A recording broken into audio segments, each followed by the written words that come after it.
widening participation work from a school point of view is really, really important. Not only does the prospect of university makes children aspire to achieve in their exams, it also gives students a real opportunity to meet with people who have gone to university that aren't teachers, and I think this really gives them a boost.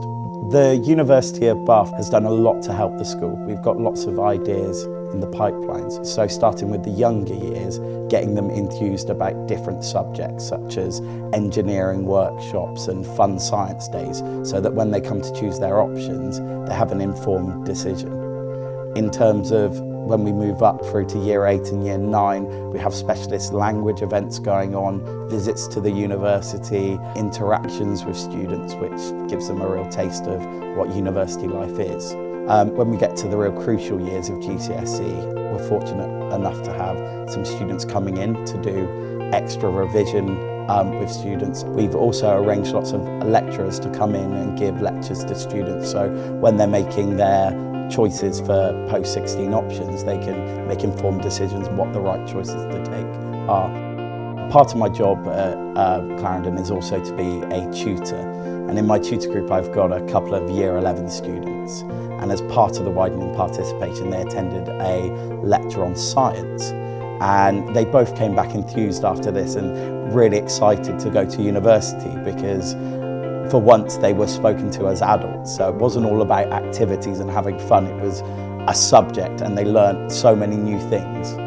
For our sixth form students, the University of Bath widening participation team are putting in a lot of effort, not only in lectures to do with student finance and help with making applications, but also looking at wider university issues such as teaching them study skills.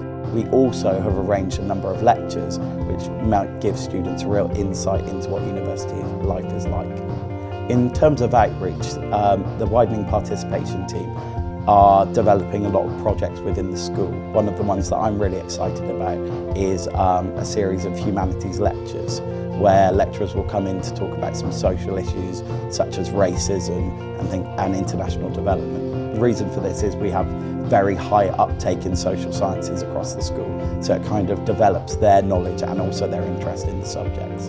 One of the things that the widening participation team has done is put us in touch with lecturers. For example, one of the computer science lecturers came in and helped our IT staff with options evening, and also giving them some tips on how to invigorate the curriculum and make it more relevant so it's a good transition into university life. In terms of widening participation, it's important that it's collaborative because every school's different. So I was able to go to Gemma and say what my concerns were, what I wanted for the students.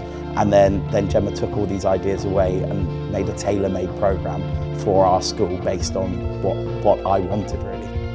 Widening participation is important to young people because it allows them to know all the possible options. Coming from a rural area, there seems to be very few options for students. So something like widening participation gives children access to role models who have been through something, such as university, that their parents might not have. Also, it not only raised aspirations so students want to do better, it has also given them practical skills.